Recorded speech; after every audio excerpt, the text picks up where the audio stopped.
화성연쇄 살인 사건에서의 그 8차 사건의 범인으로 몰려서 20년간 복역을 하고 나온 분의 사연을 이제 신문기사에서 읽었습니다.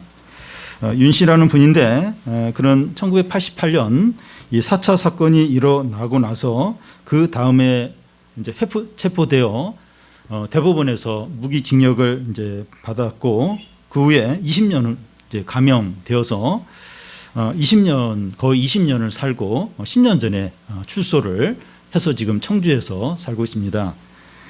화성연쇄 살인범이 이제 이춘재가 잡히기 전까지는 그 윤 씨가 8차 사건의 범인으로 모든 사람들이 알고 있었지만 이춘재가 이 8차 사건도 자기가 범행한 것으로 자백을 하면서 윤 씨는 혐의를 벗게 되었습니다. 윤 씨의 범행 조사 기록들을 보면 국가수가 내놓은 결과물이나 또 자백 자술서가 상식적으로 봐도 윤 씨가 이제 범인이 아닌데 범인으로 뒤집어 씌워졌다 하는 것을 알 수 있습니다. 만약에 이춘재가 잡히지 않았거나 8차 사건을 이제 자백하지 않았다면 윤 씨는 20년 동안 억울하게 감옥살이 했던 것을 보상받을 수 없었고 또 평생 동안 살인자의 누명을 쓰고 살 수밖에 없었습니다. 그런데 윤 씨가 범인이 아니라는 사실이 이제 밝혀진 지 수개월이 지났지만 그 당시 윤 씨 사건을 관여했던 국가수 이제 직원들이나 또 경찰이나 검찰이나 판사 중에서 진심으로 용서를 구한 사람은 없었습니다. 또 그들 중에서 처벌을 받을 것을 두려워하는 사람도 없는 것 같아요. 왜냐하면 윤 씨는 장애를 가졌고 초등학교를 3년밖에 다니지 못했고 힘이 없는 자이기 때문입니다. 만약에 윤 씨가 권력을 가진 자라면 그 잘못한 사람들이 두려워 떨 것이고 무서운 보복이 일어났을 겁니다. 오늘 말씀에 보면 그 아버지 야곱이 죽고 이제 장례식이 끝나자 요셉의 형들이 요셉을 다시 두려워 이제 하게 됩니다. 15절에서 18절까지 한 절씩 교대로 읽겠습니다. 요셉의 형들이 그들의 아버지가 죽었음을 보고 말하되 요셉이 혹시 우리를 미워하여 우리가 그에게 행한 모든 악을 다 갚지나 아니할까 하고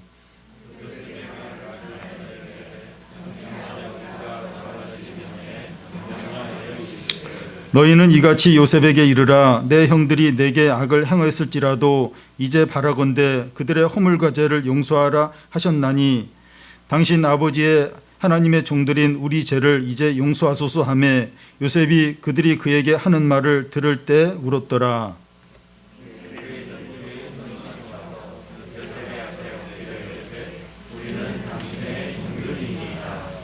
야곱의 죽음은 상황이 큰 변화였습니다. 그러자 요셉의 형들이 요셉이 자기들에게 복수하지 않을까 두려워합니다. 그동안 아버지 야곱이 살아있을 때는 그 아버지 때문에 복수하지 못했는데 아버지가 죽었기 때문에 요셉이 자기들을 복수하지 않을까 하는 겁니다. 형들은 전에 요셉이 자기들을 이제 용서했지만 하나님 앞에서 진정으로 용서한 것이라고 믿지 못하고 있습니다. 그래서 형들은 요셉이 가장 존경하는 아버지의 이름을 빌어서 거짓말을 하고 있습니다. 아버지 야곱이 생전에 이런 말을 했다는 겁니다. 내 형들이 내게 악을 행하였을지라도 그들의 허물과 죄를 용서하라고 했다는 거예요. 그러면서 그들은 요셉 앞에 나와 엎드려 절하면서 우리는 당신의 종입니다 이렇게 합니다. 요셉의 형들은 아버지 죽음으로 상황이 크게 바뀌자 요셉의 용서에 대해서 의심하고 두려워하고 있습니다. 그런데 이런 모습은 우리의 모습이기도 합니다. 우리는 하나님께서 예수 그리스도의 십자가를 통해서 우리의 모든 죄를 용서하셨다고 하는데도 믿지 못하고 의심할 때가 많습니다. 하나님은 우리 죄를 바다 깊은 곳에 던졌다고 하시고 다시는 기억하지 않는다고 하시고 그리스도의 피로 깨끗하게 되었다고 하십니다. 그런데 우리는 죄를 다시 짓거나 주위 사람들이 우리의 과거에 대해서 이렇게 비난을 하거나 연민의 감정에 빠질 때는 다시 옛날로 돌아가기가 쉽습니다. 우리는 하나님의 자녀도 아닌 것 같고 하나님이 내 기도를 듣지 않으시는 것 같고 나와 함께 하지 않는 것 같습니다. 그동안 신앙생활을 했던 것이 다 쓸모없는 것으로 여겨지는 거예요. 마음이 우울해지고 상황이 바뀌고 다시 죄를 짓게 되면 이런 의심과 불신에 빠지기가 쉬운 겁니다. 그런데 우리가 거듭나고 하나님의 자녀가 된 것은 우리 선행에 달린 것이 아니라 하나님이 하신 일에 전적으로 달려있는 거죠. 물론 예수 믿고 나서 믿음으로 잘 살아야 돼요. 죄 지으면 안 되는데 우리는 또 죄를 지어요. 넘어집니다. 그러면 다시 또 이제 이게 의심과 불신에 빠지면서 다시 또 이제 자꾸 불신앙에 이제 빠지는 겁니다. 예수 그리스도가 우리를 위해서 죽으시고 우리의 모든 죄를 용서하신 거기에 달려있는 거죠. 우리가 얼마나 이렇게 완벽하게 사느냐, 얼마나 이렇게 선하게 사느냐, 거기에 달린 게 아닌 거죠. 우리가 의지하는 것은 우리의 의나 선행이 아니라 예수 그리스도가 행하신 일이죠.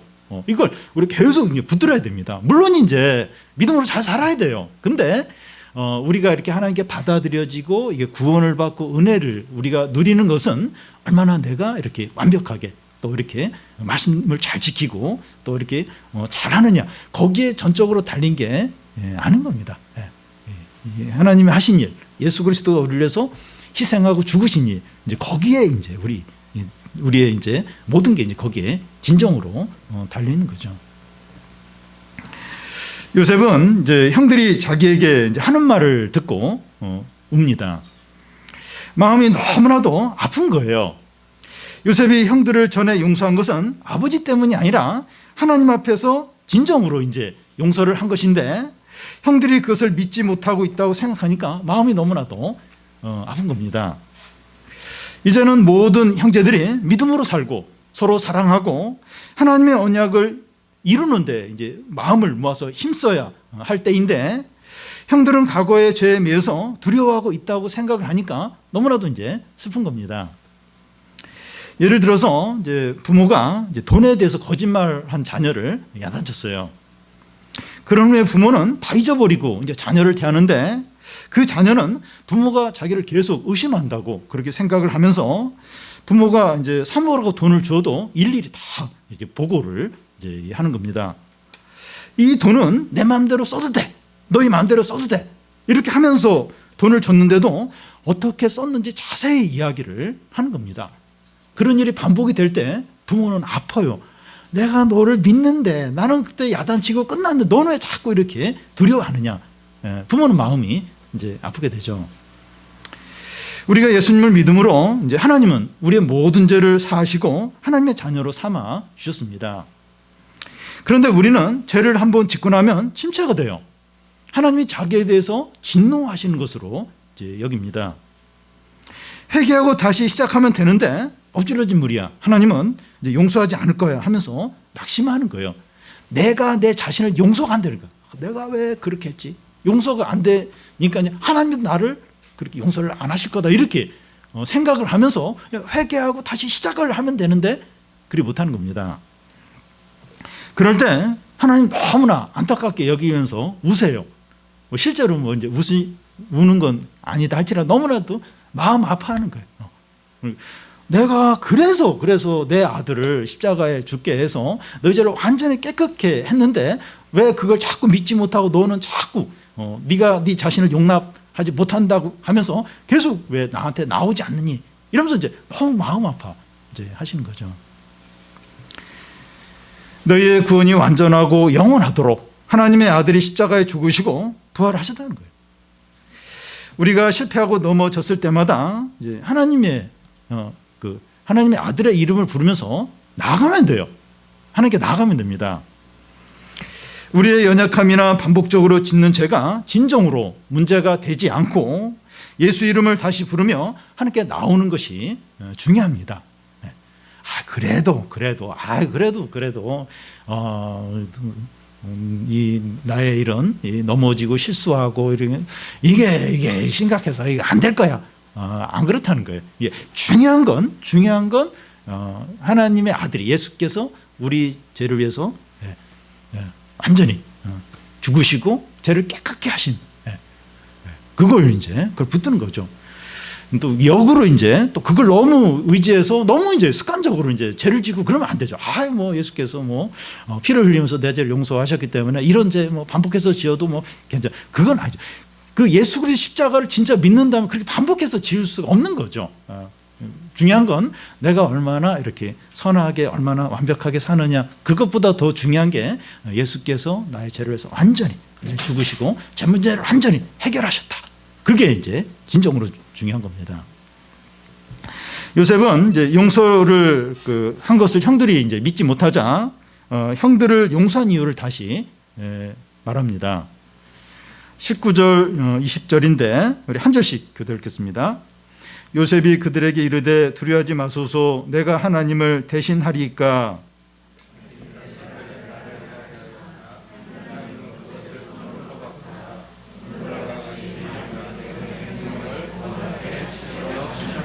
네. 요셉은 형들에게 두 번에 걸쳐서 두려워하지 말라고 합니다. 내가 하나님을 대신할 수 있느냐는 거예요. 이 말이 무슨 의미인가 하면 형들은 나를 해치려고 하였지만 하나님께서 그것을 선으로 바꿨다는 겁니다. 그래서 오늘과 같이 많은 사람의 생명을 구할 수 있었다는 거예요. 애굽의 많은 백성들과 야곱의 가족들, 우리 가족들까지 다 살게 하셨다는 겁니다. 형들은 요셉에게 악을 행했는데 하나님은 그 악을 요셉에게 선이 되게 하신 겁니다. 떡 공장에 기계가 있는데 그 기계 안에 사람들의 이 독을 이렇게 집어넣으면 하나님이라는 그 기계를 통해서 나올 때는 약이 되어서 나오는 겁니다. 이것이 모든 것이 협력하여 선을 이룬다는 말씀이죠. 요셉의 생애를 한마디로 요약하면 하나님께서 모든 것, 악까지도 다 사용하셔서 하나님의 뜻을 이루셨다는 겁니다. 그러니까 요셉의 삶을 다 요약을 하면 너무 이제 고난과 악한 일이 많이 있었죠. 근데 그게 다 이렇게 협력을 해서 하나님의 뜻을 이제 이룬 거죠. 여러분, 우리가 믿음으로 살면서 아무것도 두려워하지 않아야 될 이유가 여기에 있습니다. 우리에게 불행이나 고통이나 악한 일이라도 하나님께서 우리에게 약이 되게 다 바꾸십니다. 악한 세상과 교만한 사람들과 이 불확실한 미래를 너무 두려워하지 말라는 겁니다. 그러니까 세상이나 또 주변 사람이나 미래를 생각하면 너무 답답해요. 너무 불안해요. 염려가 돼요. 염려하지 말, 불안해하지 말라는 겁니다. 우리가 믿음으로 살면 하나님께서 악과 재난이라도 다 유익이 되게 하신다는 겁니다. 요셉은 이제 하나님이 이렇게 모든 것을 선하게 이제 하셨는데 내가 하나님을 대신해서 형들을 복수하겠느냐 하는 겁니다. 요셉은 형들의 문제를 하나님 입장에서 철저하게 보고 있습니다. 요셉은 자신이 용서하기로 결단했다거나 미워하는 마음을 바꿨다거나 과거를 다 잊기로 했다고 말하지 않습니다. 하나님 때문에 형들을 진심으로 용서한다는 거예요. 형들이 나에게 악을 행했는데 하나님이 선으로 바꿨다는 거예요. 하나님 때문에 형들을 용서한다고 그렇게 말하고 있습니다. 우리도 이 다른 사람을 용서할 때 하나님 때문에 이제 해야 됩니다. 하나님 때문에 하나님이 이렇게 행하신 그런 일들 생각을 하면서 이제 이렇게 해야 돼요. 내가 마음을 바꾸고 또 내가 용서하기로 했고, 물론 이제 그것도 이제 필요하긴 하지만 하나님 때문에 용서하고 또 이렇게 용납하고 이제 그렇게 이제 해야 됩니다. 근데 요셉은 형들을 단지 용서하는 것으로만 그치지 않았습니다. 21절을 보면 당신들은 두려워하지 마소서, 내가 당신들과 당신의 자녀들을 기르리이다 하고 그들을 간곡한 말로 위로하였더라. 진정한 용서는 단지 복수하지 않는 것으로 그치지 않고 풍성한 사랑을 베푸는 겁니다. 요셉은 형들의 죄를 용서해 줄 뿐만 아니라 형들과 형들의 자녀들의 모든 필요까지 책임져 주겠다고 합니다. 그리고 마치 요셉이 형들에게 잘못이라도 한 것처럼 간곡한 말로 위로까지 해줘요. 탕자가 회개하며 아버지께 돌아왔을 때 아버지는 이제 탕자의 죄를 용서하고 그 집에 살도록 해준 것만이 아니었습니다. 그의 손에 가락지를 끼우고 새옷을 입히고 큰 잔치를 베풀어 줬어요.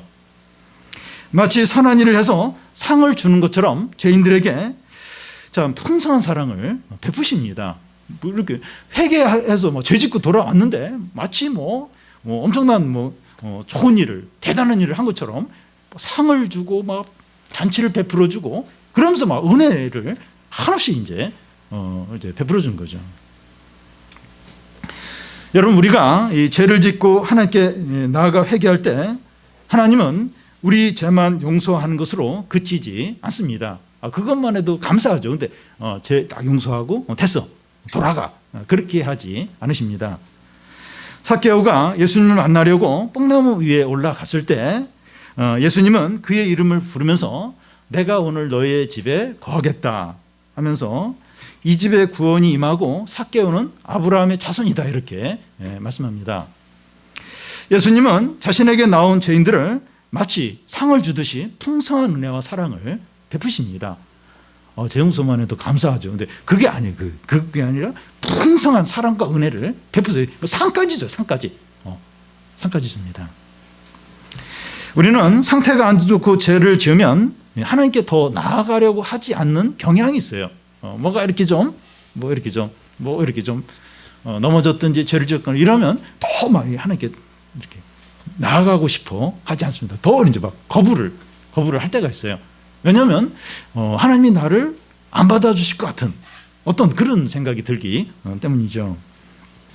그런데 하나님은 전혀 그렇지 않습니다.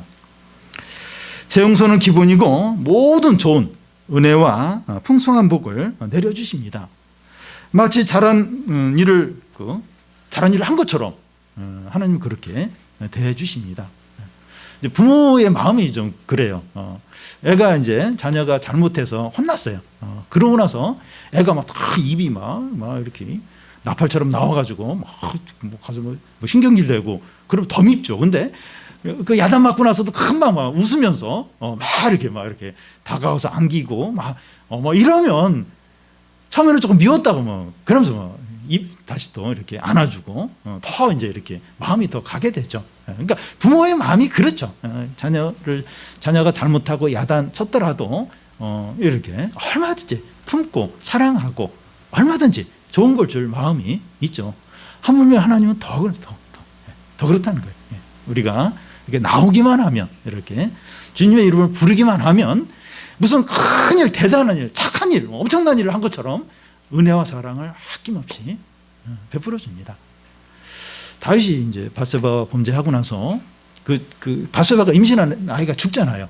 그러고 나서 다시 또 임신을 하게 되는데 그 애가 솔로몬 제일 지혜로운. 그래서 여러 다윗에게 아들이 있었지만 솔로몬이 이제 다윗을 이어서 이제 왕이 되고 엄청난 이제 이스라엘의 부흥을 이제 일으키는데 하나님 그렇게 했어요. 그렇게 하나님 자기에게 나오는 자들을 그렇게 사랑과 은혜를 아낌없이 베풀어 주십니다. 요셉은 이제 그리스도 이전에 이제 그리스도인이라고 이렇게 말합니다. 그런 예수 그리스도의 모형이라고 할 수 있습니다. 그리스도인인 우리도 이제 다른 사람이나 친구나 자녀의 잘못한 것에 대해서 용서를 구할 때, 사과를 할 때 제 용서만 하지 마시고 더 풍성한 사랑을 베푸시기를 바랍니다. 왜냐하면 하나님이 우리에게 그렇게 하셨어요. 사랑과 은혜와 용서뿐만 아니라 엄청나게 베풀어 주셨습니다. 우리는 그 1만 달란트의 이 빚을 탕감받은 자들이죠. 다른 사람들이 우리에게 빚지고 잘못한 건 100데나리온 그 정도인데 하나님 우리에게 탕감해 주신 그 죄나 그거 엄청나요. 그래서 우리가 그런 사랑과 용서와 은혜를 받았기 때문에 다른 사람에게 이렇게 다른 사람이 사과할 때 용서해 줄 뿐만 아니라 더 이렇게 선물을 준다든지 더 이렇게 좋은 걸 이제 베풀도록 해야 합니다. 다음은 그 요셉의 죽음입니다. 요셉의 젊은 시기는 폭풍우가 심하게 치는 그런 가운데 요동하는 배를 탄 거와 같다면 그의 노년은 평안했습니다. 젊었을 때 고생을 하는 것은 좋게 보일 수 있지만 그 노년에 이제 고생을 하는 것은 비참하게 보일 수 있습니다. 그래서 요즘 사람들은 노후가 비참하지 않도록 그 연금이나 여러 노후 대책을 마련합니다. 그런데 진정한 노후 준비는 물질적인 것에 있는 것이 아니라 영적인 것에 있습니다. 물론 돈이 필요해요. 돈이 있어야 그래도 좀 더 이렇게 낫습니다. 그런데 이 물질적인 것에 달려있는 것이 아니라 영적인 것에 있습니다. 요셉의 노후가 그랬습니다. 23절, 24절을 우리 한 절씩 교독하겠습니다. 요셉이 그의 아버지의 가족과 함께 애굽에 거주하여 110세를 살며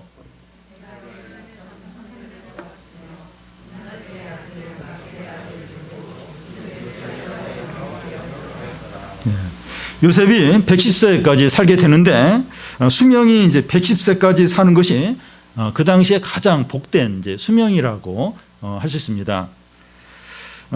너무 오래 살지도 않고 너무 짧게 살지도 않고 그 당시 110세면 아주 적당한 그런 이제 수명입니다.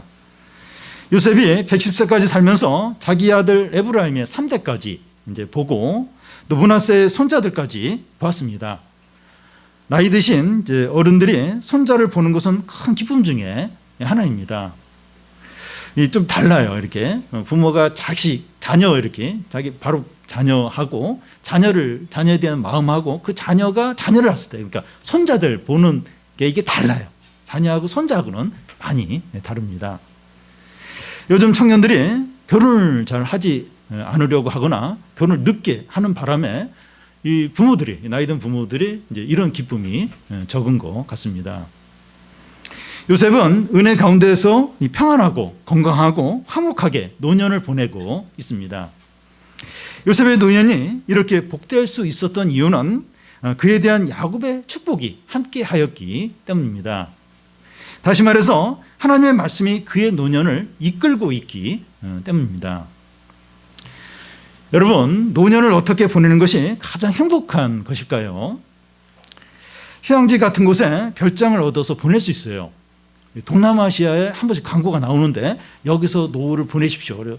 1년에 얼마 들고 이제 그래서 광고를 해요. 휴양지 같은 데서 노년을 보내라고 이제 그런 곳에서 보낼 수 있고, 또 충분한 연금을 정기적으로 받으며 살 수도 있고, 일거리를 찾아서 일을 하면서 보낼 수 있고, 또 꾸준히 운동을 하면서 건강하게 보낼 수도 있습니다. 이런 것들이 다 필요해요. 유익합니다. 그런데 가장 행복한 노후는 하나님께 예배하고 공동체 안에서 함께 교제하고 자녀들과 은혜 가운데서 화목하게 지내고 후손들을 위해서 믿음의 징검다리가 되는 것입니다. 노년을 성도들과 함께 보내는 것이 가장 복되다고 생각합니다. 요셉은 죽기 전 마지막 유언을 남기고 있습니다.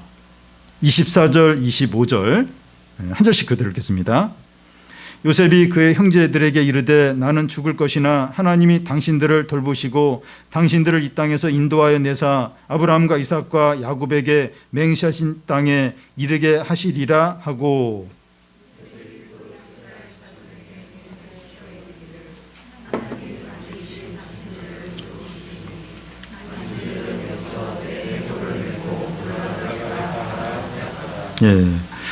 요셉은 그 애굽에서 성공했기 때문에 얼마든지 애굽이 자기 고향 같고 자기 나라처럼 여겨질 수 있었습니다. 청년 때 지방에서 이제 서울에 올라와서 결혼도 하고 20-30년 서울에서 살게 되면 서울이 마치 자기 고향처럼 여겨질 수 있는 것과 같습니다. 그리고 요셉은 이제 전직 총리로서 나름대로 의미 있는 것들이 애굽에 많이 있었을 겁니다. 그런데 그의 유일한 관심은 전혀 다른 곳에 있었습니다. 두 가지인데, 하나는 하나님께서 너희를 돌보셔서 인도하셔서 아브라함과 이삭과 야곱에게 약속한 땅으로 이끄실 거라는 거예요. 하나님께서 반드시 언약대로 이스라엘 백성들을 애굽에서 가나안으로 인도하실 거라는 겁니다. 요셉의 관심은 자기가 총리로서 오래 지난 애굽이 아니라 약속의 땅 가나안에 있었습니다. 이제 때가 되면 아브라함과 이삭에게 또 야곱에게 약속하셨던 그 가나안 땅에 너희를 이제 인도하실 거다 하면서 그 가나안 땅에 모든 관심이 있었습니다. 그의 관심 두 번째는 하나님께서 너희를 가나안으로 인도하실 때 내 해골을 가지고 나가서 가나안에 묻어 달라는 거예요. 요셉은 애굽에 자기 무덤을 크게 만들어서 자기 이름과 업적을 남기려고 하지 않았습니다. 그 당시 강대국 애굽에 자신의 이 족적을, 자신의 업적이나 막 이런 것을 남길 수도 있었는데 거기에 관심이 없었습니다.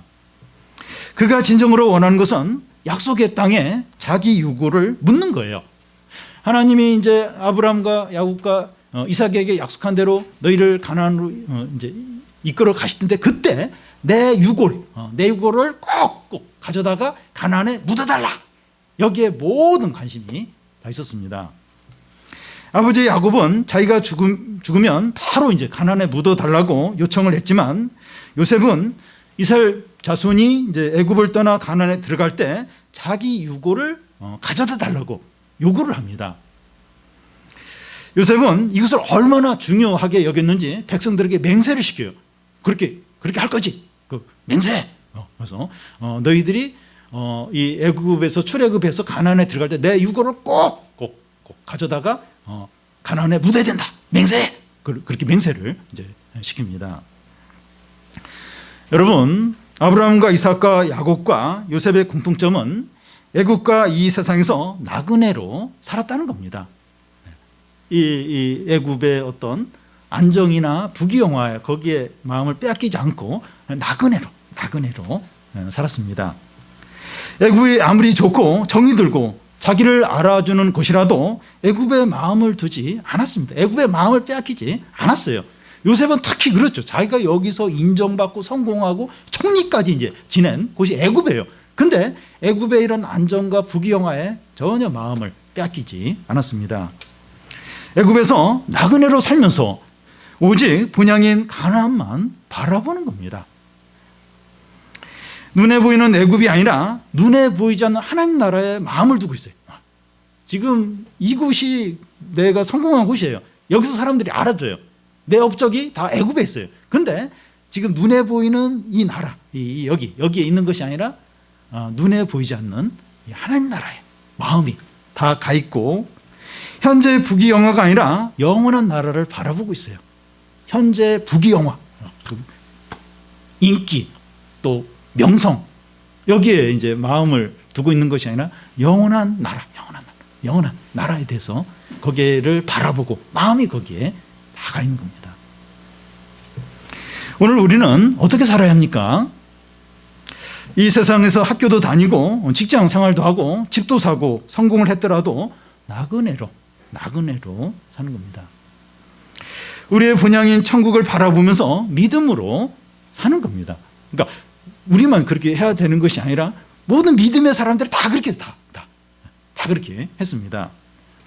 우리의 시민권은 서울이나 경기도에 있는 것이 아니라 최근에 경기도 시민들이 이제 많이 늘었는데 서울과의 경기도 시민만이 아니라 천국에 있죠. 우리의 시민권은 천국에 있습니다.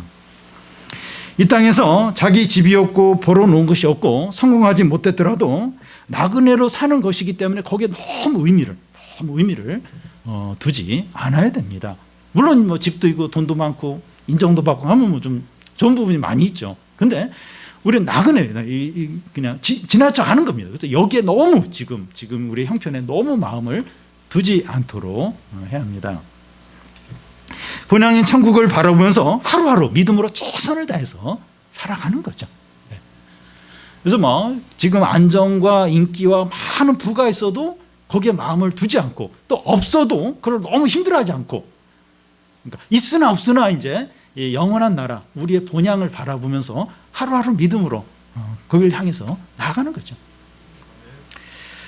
여러분 우리가 이 창세기의 마지막 부분을 살펴봤는데 야곱의 장례식과 요셉의 죽음으로 끝이 납니다. 그렇지만 이것은 새로운 시작이고 새로운 시대가 열립니다. 왜냐하면 그들의 장례와 죽음이 하나님의 언약의 확실성을 증거하기 때문입니다. 사랑하는 여러분, 신앙생활은 이 세상을 위한 것이 아니라 본향인 천국을 향해서 계속해서 나가야 합니다.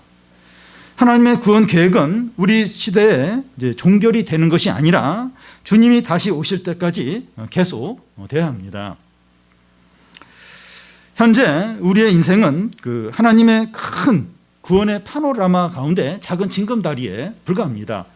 우리의 인생이 뭐 이렇게 의미가 없고 보잘것없고 그렇다는 의미가 아니라 하나님의 구원의 파노라마가 너무나 웅장하고 위대하고 영원하기 때문입니다. 우리의 인생은 이 하나님의 큰 이 구원의 파노라마 가운데서 이렇게 봐야 돼요. 너무 작죠. 너무 작아요.